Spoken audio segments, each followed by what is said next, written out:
Assalamualaikum warahmatullahi wabarakatuh. Bismillah, alhamdulillah. Assalatu wassalamu ala rasulillah wa ala alihi wa sahbihi wa mawala. Rabbi israh li sadri wa yassir li amri wahlul 'uqdatam min lisani yafqahu qawli. Ayyuhat tullab wa talibat, alhamdulillah. Pada kesempatan kali ini kita akan mempelajari materi at-tahiyyat wa ta'aruf yang berkaitan dengan al-qawaid taksimul kalimat, pembagian kata pada pembelajaran bahasa Arab kelas 10 Madrasah Aliyah. Silakan disimak penjelasan berikut.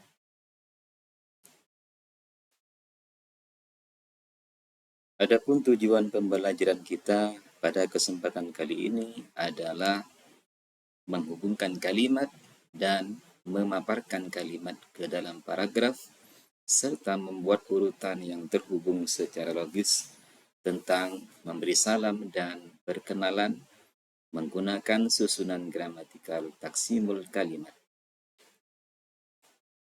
Kalimat adalah lafdun yadullu ala ma'nan muayyan.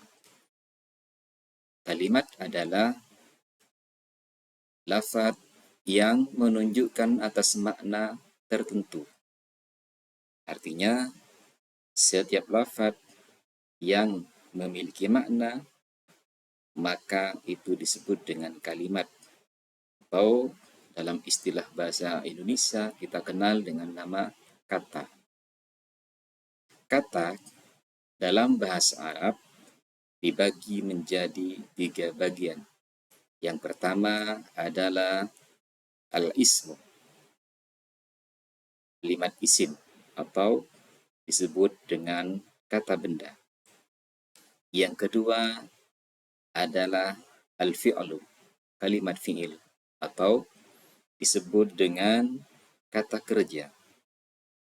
Yang ketiga adalah al-harfu, kalimat huruf atau disebut juga dengan kata hubung. Mari kita simak satu persatu mengenai pengertian dari masing-masing kalimat. Yang pertama adalah kalimat isim. Al-ismu huwa kullu kalimatin tadullu ala insanin aw hayawanin aw nabatin aw ainin aw makanin aw zamanin aw sifatin aw mujarradin minaz zaman. Isim adalah setiap kata yang menunjukkan nama orang, hewan, tumbuhan, benda, tempat, waktu, sifat, atau kata yang maknanya tidak terikat dengan waktu. Dalam hal ini disebut dengan masdar. Perhatikan contoh-contoh berikut ini. Contoh kalimat isim, yaitu Aisyah.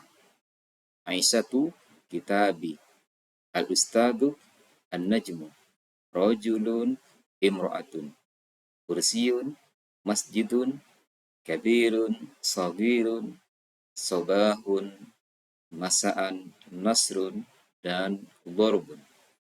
Semua contoh ini disebut dengan kalimat isim karena menunjukkan nama orang atau benda, tumbuhan, waktu, sifat, dan makna kata yang tidak terikat dengan waktu.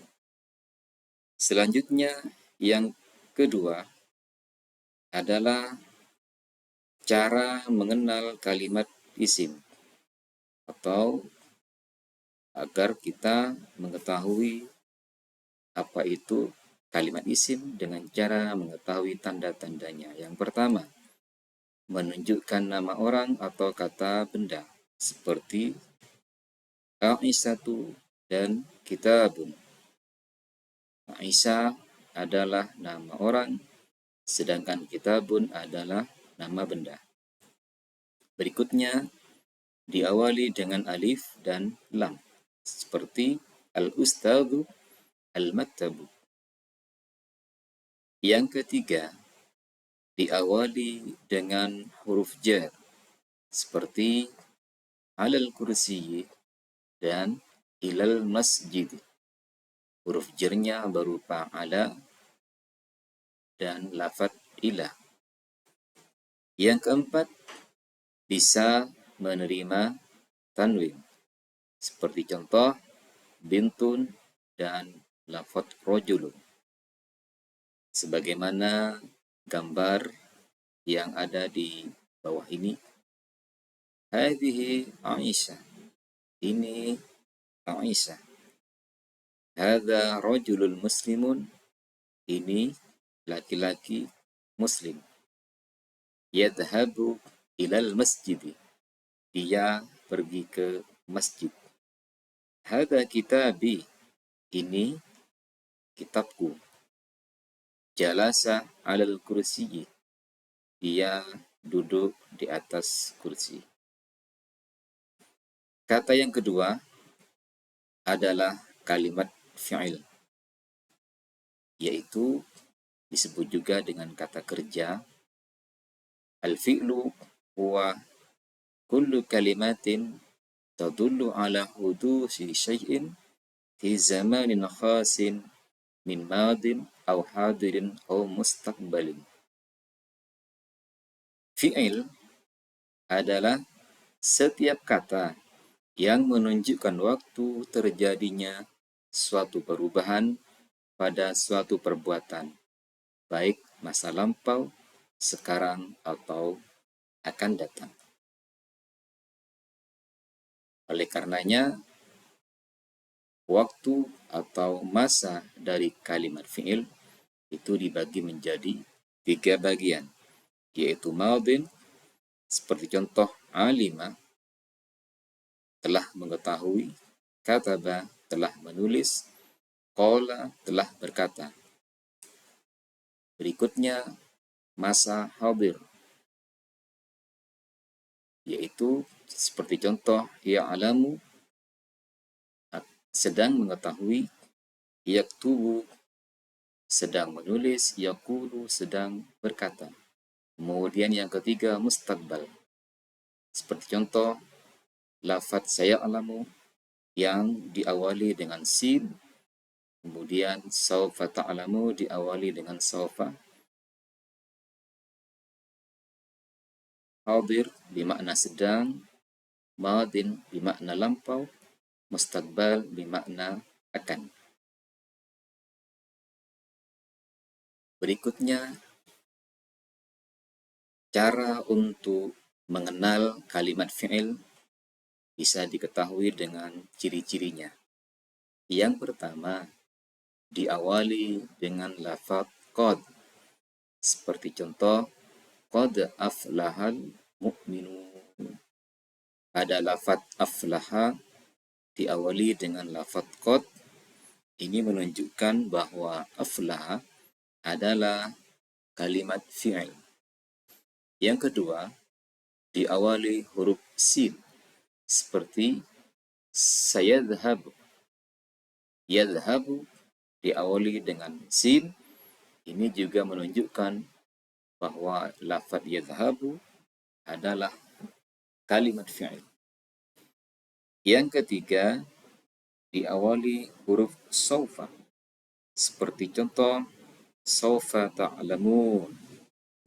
Kemudian yang keempat, berakhiran tak sukun, atau disebut juga dengan tak ta'nis sakinah, seperti lafadz qalat. Lafadz qalat diakhiri dengan tak ta'nis atau tak sukun. Berikutnya adalah yang ketiga, kalimat huruf, atau disebut juga dengan kata sambung atau kata hubung. Al-harfu huwa kullu kalimatin laisa laha ma'nan illa ma'a ghairiha. Huruf adalah setiap kata yang tidak bisa difahami maknanya kecuali jika disambungkan dengan jenis kata yang lain. Dalam hal ini, isim dan fi'il. Sekarang kita perhatikan bentuk penggunaan kalimat huruf. Kita contohkan berupa lafaz fi, di, ila, ke, hal, apakah. Ketiga lafaz ini tidak akan mungkin kita faham tanpa menyertakan jenis kata yang lain, baik itu isim maupun fi'il. Contoh, askunu fil baiti. Saya tinggal di rumah. Ahmadu yadhabu ilal masjidi. Ahmad pergi ke masjid. Hal anta tabibun. Apakah kamu dokter? Dalam penggunaannya, kalimat huruf tidak akan mungkin bisa dipahami maknanya kecuali kalau disambungkan dengan jenis kata yang lain. Selanjutnya, kita latihan dalam evaluasi pembelajaran. Ayin min kalimatil ismi wal fi'li wal harfi fil jumalil atiyah. Tentukan kalimat isim, fi'il, dan huruf pada jumlah berikut. Yang pertama, Ahmadu tilmidun yata'allamu fil qismil ashir. Yang kedua, Ahmadu yaqra'ul kitaba fi baitihi wal ana sa'aqra'ul kitaba fi baiti aidan. Yang ketiga, hal yadhhabu salihun ilal madrasah munfaridan? La, bal huwa yadhhabu ilal madrasah ma'a faris.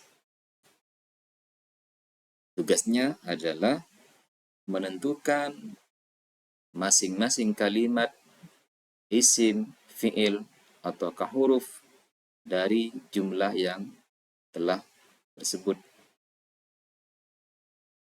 Sebutkan satu persatu.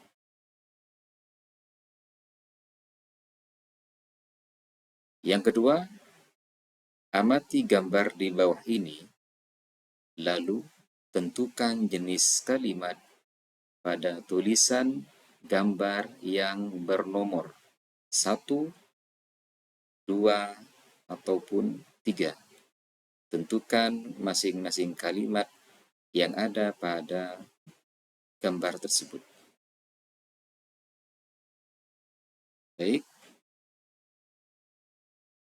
Selanjutnya, tugas yang ketiga adalah buatlah 3 ibarat sederhana yang mengandung dari unsur kalimat isim, fi'il, dan huruf.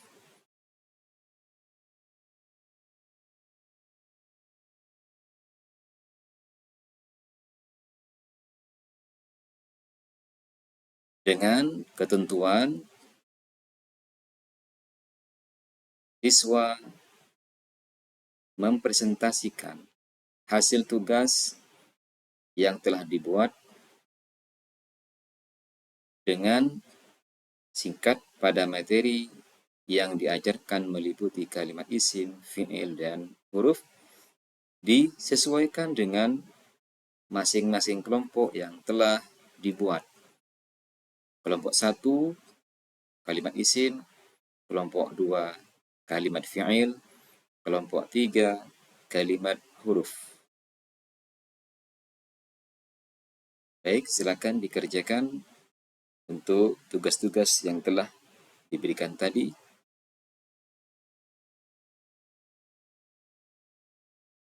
Demikian pembelajaran kita pada kesempatan kali ini. Terima kasih, tetap semangat, tetap belajar, dan syukran ala husni ihtimamikum wa akhiran. Assalamualaikum warahmatullahi wabarakatuh.